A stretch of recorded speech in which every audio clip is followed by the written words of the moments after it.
بسم الله الرحمن الرحيم. عن عائشة رضي الله تعالى عنها قالت: قال رسول الله صلى الله تعالى عليه وسلم: الماهر بالقرآن مع السفرة الكرام بررة، والذي يقرأه ويتتعتع فيه وهو عليه شاق له أجران. رواه ابن ماجه. اگر آپ نے ابھی تک ہمارا چینل سبسکرائب نہیں کیا تو پہلے اس کو ضرور سبسکرائب کریں اور ساتھ والے بیل آئیکن پر ضرور کلک کریں تاکہ ہر نئی آنے والی ویڈیو آپ تک پہنچ سکے۔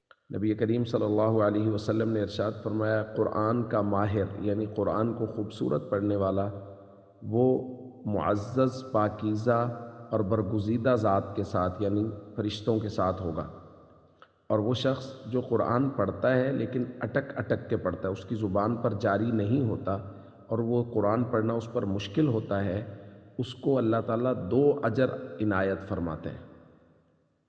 دوستو، قرآن کریم پڑھنا بہت بڑا کار ثواب ہے، اس کی تلاوت کرنا، اس کو دیکھنا، اور یہاں حضور نے فرمایا ہے کہ جو قرآن کا ماہر ہے اس کا حشر تو بہت مقدس لوگوں کے ساتھ، ہستیوں کے ساتھ ہونے والا ہے، اور وہ لوگ جو قرآن کو اٹک اٹک کے پڑھتے ہیں، ان کی زبان پر قرآن جاری نہیں ہوتا۔ عام طور پہ وہ لوگ جنہوں نے بچپن میں قرآن نہ پڑھا ہو، بڑی عمر میں پڑھنا شروع کریں تو قرآن کریم زبان پر جاری ہونے میں مشکل ہوتی ہے۔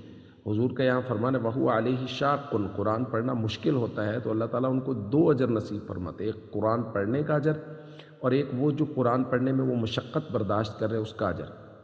تو ہمارے یہاں بہت سے لوگ کہتے ہیں جی اب ہم بڑے ہو گئے ہیں، زبان پر جاری نہیں ہوتا، زبان میں لکنت ہے، اٹک اٹک کے پڑھتے، اب ہم کیا کریں؟ تو بھائی مایوس نہ ہو، اللہ کے نبی فرما رہے ہیں اجر 2 گنا ملے گا۔ اگر اس پر یعنی قرآن پڑھنے میں اگر کوئی مشکل پیش آ رہی ہے تو اللہ کے نبی فرما رہے ہیں دوہرا اجر ملے گا۔ تو اس لیے بالکل، بعض لوگ کہتے ہیں جی اب ہم بڑے ہو گئے، شرم آتی ہے، تو بھائی اس کا بھی اجر ملے گا کہ اس بڑی عمر میں بھی اس بات کا خیال نہیں کر رہے کہ اب میں کسی چھوٹے سے کیا سیکھوں گا، بلکہ وہ جا رہے ہیں اللہ کا کلام سیکھنے کے لیے، تو بھرپور طریقے سے جائیں اور جا کے قرآن کریم سیکھیں اور محبت کے ساتھ قرآن سیکھیں۔ اگر پڑھنے میں مشکل ہوگی تو اللہ تعالیٰ اس سے دوہرا اجر نصیب فرمائیں گے۔ السلام علیکم ورحمۃ اللہ وبرکاتہ۔